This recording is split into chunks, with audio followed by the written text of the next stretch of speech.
ഇപ്പം ഒരു Thyro Hashimoto TSH കൂടി അല്ലെങ്കിൽ T3 T4 കുറഞ്ഞു ഇത് കാണുമ്പോൾ തന്നെ തൈറോക്സിൻ എടുക്കും. അപ്പം T3 T4 TSH ഓക്കെ ആവും.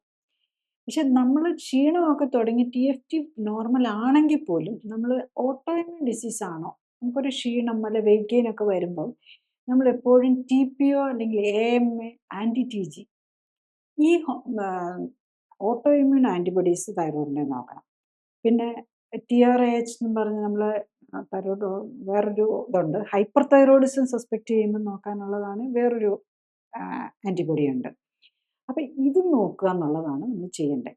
അപ്പം TFT നോർമൽ ആണെങ്കിൽ പോലും ഇത് നോക്കണം. കാരണം തുടക്കം തൈറോയ്ഡ് എങ്ങനെയെങ്കിലും അഡ്ജസ്റ്റ് ചെയ്യാനായിട്ട് നോക്കും. അപ്പം TFT താഴെ പോവുകയില്ല.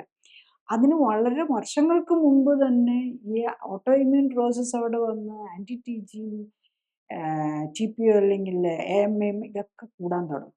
അപ്പം അത് കൂടാൻ തുടങ്ങിയാൽ തന്നെ നമ്മൾ മനസ്സിലാക്കണം നമ്മുടെ ഇമ്മ്യൂൺ സിസ്റ്റം തെറ്റി. അപ്പം അവിടെ മാത്രമായിരിക്കില്ല അത് മറ്റുള്ള ഓർഗനെയും ബാധിക്കും. ഇപ്പം നമ്മൾ ശ്രദ്ധിച്ചാൽ അറിയാം തൈറോയ്ഡ് ആദ്യം വരും. അത് കഴിഞ്ഞ് കഴിയുമ്പം ഡയബറ്റിസ് വരും. അത് കഴിയുമ്പോൾ ആർത്രൈറ്റിസ് വരും. ചിലപ്പോൾ ചിലർക്ക് ആദ്യം വരുന്ന ഡയബറ്റിസ് ആയിരിക്കും പിന്നെയായിരിക്കും തൈറോയ്ഡ് വരുന്നത്. ഹാഷിമോട്ടോ തൈറോയിഡൈറ്റിസ് വരും. അല്ലെങ്കിൽ ആദ്യം ആർത്രൈറ്റിസ് ആയിരിക്കും. അല്ല ഇങ്ങനെ പല കോമ്പിനേഷൻസ് കാണാറുണ്ടെന്നുള്ളത്.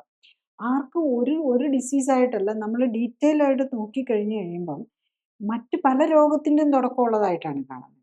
അപ്പം നമ്മൾ ഈ തൈറോയ്ഡ് കുറഞ്ഞു തൈറോയിഡിന് ഈ ഗുളിക കഴിച്ചുകൊണ്ടിരുന്ന് കഴിഞ്ഞ് കഴിഞ്ഞാൽ നമ്മുടെ തൈറോയിഡിൻ്റെ ഫങ്ഷൻ ഓരോ ദിവസം ചെല്ലുന്തോറും അതിന് നമ്മുടെ തന്നെ ബ്ലഡ് സെൽസ് നമ്മുടെ പട്ടാളക്കാർ തന്നെ നമ്മുടെ തൈറോയ്ഡ് ഗ്ലാൻഡിനെ ഡിസ്ട്രോയ് ചെയ്തുകൊണ്ടിരിക്കുക. അതിൻ്റെ പ്രോസസ്സ് കണ്ടിന്യൂ ചെയ്തുകൊണ്ടിരിക്കുക. അവർ പിന്നെ അവിടെയൊക്കെ ആയിക്കഴിയുമ്പോൾ അവർ നമ്മുടെ ജോയിൻറ്റിലേക്കും ഈവൻ ഹാർട്ടിലേക്കും ലിവറിലേക്കും കിഡ്നിയിലേക്കും ഒക്കെ ഈ ഓട്ടോ ഇമ്മ്യൂൺ പ്രോസസ്സ് പടരാമെന്നുള്ളതാണ്. കൂടുതൽ അറിയാൻ ലിങ്ക് ക്ലിക്ക് ചെയ്യുക.